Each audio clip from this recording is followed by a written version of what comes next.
तो अगला क्वेश्चन क्या है तुम्हारा 15 नंबर। ये कह रहा है कि find the equation of plane passing through the line of intersection of the planes this and this, है ना। और प्लेन एक बार चेक कर लेते हैं।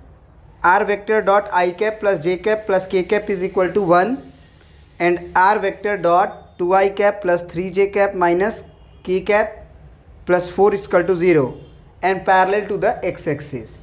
क्या हो रहा है देखो ध्यान से, ये मेरा प्लेन है ना। दो प्लेन के मतलब ऐसे प्लेन का इक्वेशन निकालना है जो दो प्लेन के पॉइंट ऑफ इंटरसेक्शन से पास कर रहा है। तो ये जो देख रहे हो यही हमारा पॉइंट ऑफ इंटरसेक्शन हो गया। तो जैसे ही बोले कि दो प्लेन के पॉइंट ऑफ इंटरसेक्शन से पास कर रहा है तो तुरंत हमको क्या करना चाहिए, P1 प्लस लेमडा P2 बराबर 0, इतना पहले कर देंगे। उससे क्या होगा कि इसके इंटरसेक्शन से पास करने वाला इनफाइनाइट प्लेन का इक्वेशन वो लेमडा के अलग अलग वैल्यूज़ के लिए आएगा। अब वो जो कंडीशन फुलफिल करने के लिए दिया है कि हमारा जो प्लेन है वो एक्स एक्सिस के पैरेलल है, तो इस कंडीशन को अगर हम यूज करेंगे तो वो क्वेश्चन हमारा क्या हो जाएगा, बन जाएगा। ठीक है, तो सबसे पहले प्लेन का कार्टेशियन इक्वेशन निकालते हैं, है ना। गिवन प्लेन्स P1 बराबर क्या लिख सकते हैं बताओ। यहाँ पे x i cap y j cap Z k cap रहता है आर वेक्टर में। तो आर वेक्टर में अगर x i cap plus Y j cap plus Z k cap होगा तो डॉट लोगे तो एक्स वाई जेड, यानी कि x plus y plus z -1 बराबर 0 कर देंगे 1 को खींच के। उसी तरह से हम पूछेंगे कि P2 का इक्वेशन क्या होगा, तो इसमें भी आर वेक्टर यही होगा, x i cap y j cap और जेड के कैप, यानी कि 2i cap plus 3j cap minus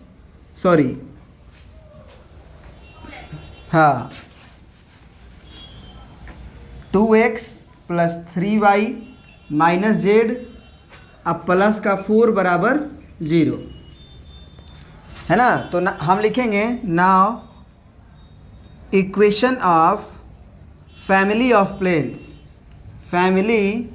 family of planes passing through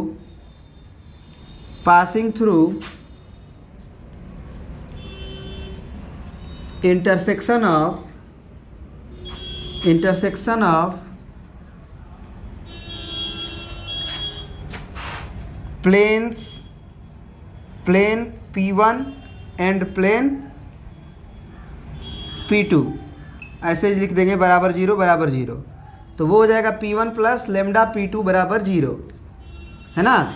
अब P1 क्या है हमारा, तो वो है हमारा x plus y plus z minus का 1 plus lambda times of P2 क्या है हमारा, तो 2x plus 3y minus Z और प्लस 4 इक्वल टू 0। अब एक बात बताओ कि ये तो वो सारे प्लेन्स होंगे जो इसके इंटरसेक्शन से पास कर रहा है। हमारा प्लेन में खासियत क्या है कि वो प्लेन एक्स एक्सिस के पैरेलल है। अब ज़रा सोच के देखो कि अगर वो प्लेन एक्स एक्सिस के पैरेलल है तो क्या होगा, एक्स एक्सिस के प्लेन पैरेलल है तो क्या होगा। ये कंडीशन अगर तुम यूटिलाइज कर दो ज्योमेट्रिकली तो क्वेश्चन बन जाएगा, उस लेमडा का वैल्यू आ जाएगा। तो बताओगे तुम,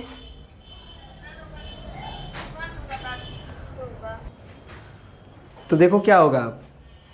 प्लेन का जो नॉर्मल है, जैसे मान लो ये लाइन है एक्स एक्सिस और हमारा जो लाइन ऑफ इंटरसेक्शन से पास करता हुआ जो प्लेन था, है ना, ये कहानी है। मान लो कि ये एक्स एक्सिस है हमारा और ये हमारा क्या है तुम्हारा, ये लाइन ऑफ ये प्लेन सारे हैं। अब भैया हमारा इस लाइन ऑफ इंटरसेक्शन से पास करता हुआ, इस लाइन ऑफ इंटरसेक्शन से पास करता हुआ, है ना, प्लेन जो है वो एक पेज होगा मान के चलो।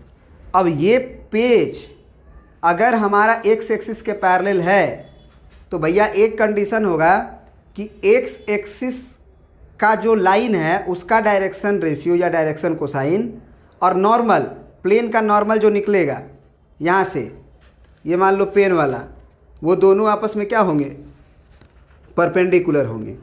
तो इसका मतलब हम यहाँ पे ये बोल सकते हैं कि प्लेन अगर एक्स एक्सिस के पैरेलल है तो एक्स एक्सिस जो लाइन है उसका डायरेक्शन कोसाइन और प्लेन के नॉर्मल का डायरेक्शन कोसाइन दिया रहता है एक्चुअल में, वो आपस में परपेंडिकुलर होंगी।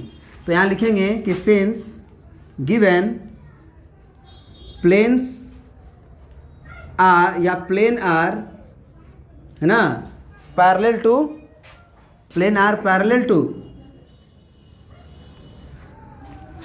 X axis. तो अगर प्लेन एक्स एक्सिस के पैरेलल होगा तो प्लेन का नॉर्मल एक्स एक्सिस के परपेंडिकुलर होगा। तो लिखेंगे this imply normal of planes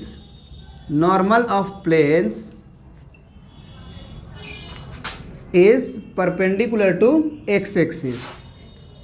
सही बात है, सही बात है ना। तो एक्स एक्सिस का डायरेक्शन कोसाइन क्या होगा, नाउ डी सी एस या डी आर एस कुछ भी ऑफ एक्स एक्सिस। तो एक्स एक्सिस जो लाइन होता है उसका डायरेक्शन कोसाइन 1,0,0 होता है, क्योंकि एक्स एक्सिस के साथ वो 0 डिग्री बनाता है, बाकी वाई एक्सिस के साथ जेड एक्सिस के साथ वो लाइन 90 डिग्री बनाता है। तो वो हो गया 1,0,0। अब जो है हमको क्या कर देना होगा कि अगर नॉर्मल और ये अगर आपस में परपेंडिकुलर है तो वो उसका डॉट प्रोडक्ट 0 होगा। तो ये जो प्लेन आया हुआ है इक्वेशन नंबर 1, इसको सबसे पहले मतलब लेमडा को मतलब x coefficient y coefficient z coefficient को एक साथ कर लो। तो यहाँ पे एक्स है, यहाँ पे 2 लेमडा एक्स है, तो यानी कि एक्स अगर कॉमन लेंगे हम तो 1 + 2 लेमडा इंटू एक्स होगा।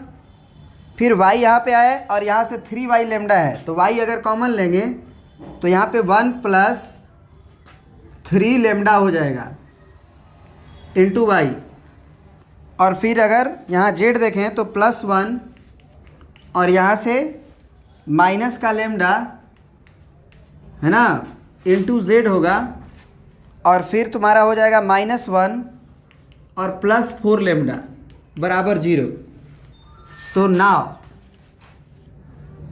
है ना, नाउ प्लेन या नॉर्मल्स ऐसे लिख लेना, नॉर्मल ऑफ प्लेन पूरा लिख लेना, normal of plane perpendicular to x axis. Hence 1 + 2 lambda into line का डायरेक्शन कोसाइन 1 प्लस बाकी सब 0 हो जाएगा, क्योंकि वहाँ 0 है ना, यहाँ 1 - लेमडा डायरेक्शन कोसाइन नॉर्मल का और वहाँ 0 बराबर 0। तो ये ऐसे ही 0, ये ऐसे ही 0, यानी कि 2 लेमडा + 1 0 होगा। इसका मतलब लेमडा का वैल्यू -1/2 आएगा। अब लेमडा का वैल्यू -1/2 आ गया तो रिक्वायर्ड प्लेन कैसे आएगा, इक्वेशन नंबर 1 में हम अपना इस लेमडा का वैल्यू को डाल देंगे। तो नाउ रिक्वायर्ड प्लेन है ना क्या हो जाएगा, 1 इम्प्लाई या ऐसे लिख दोगे पुट लेमडा बराबर -1/2 इन इक्वेशन 1। तो अगर इक्वेशन 1 में अगर हम लेमडा का वैल्यू -1/2 डालें तो अपने मन में यहीं पे देखो ना, -1/2 डालोगे तो क्या होगा, एलसीएम लोगे तो 2x आएगा, 2y आएगा, 2z आएगा। फिर यहाँ से माइनस का 2x आएगा, माइनस का 3y आएगा, माइनस प्लस z आएगा। इसका मतलब यहाँ से 2x आएगा और माइनस का 2x आएगा तो 0 हो जाएगा। फिर यहाँ से देखो 2y आएगा और माइनस का 3y होगा तो कितना हो जाएगा, माइनस का y होगा ना। और फिर माइनस का यहाँ से प्लस का 2z होगा और यहाँ माइनस प्लस z होगा तो 3z हो जाएगा प्लस में। अब यहाँ पे देखो माइनस का 2 होगा और ये माइनस इधर जाएगा तो माइनस का कितना हो जाएगा, 4 एकम 4, तो 4 और 2 6 हो जाएगा माइनस में। तो अब माइनस अगर हम माइनस से मल्टीप्लाई करें तो y अब -3z अब +6 बराबर 0। यही तुम्हारा ये प्लेन का इक्वेशन आया। समझ में आई बात, प्रिंट आउट कर लीजिए और नेक्स्ट क्वेश्चन फिर देखेंगे।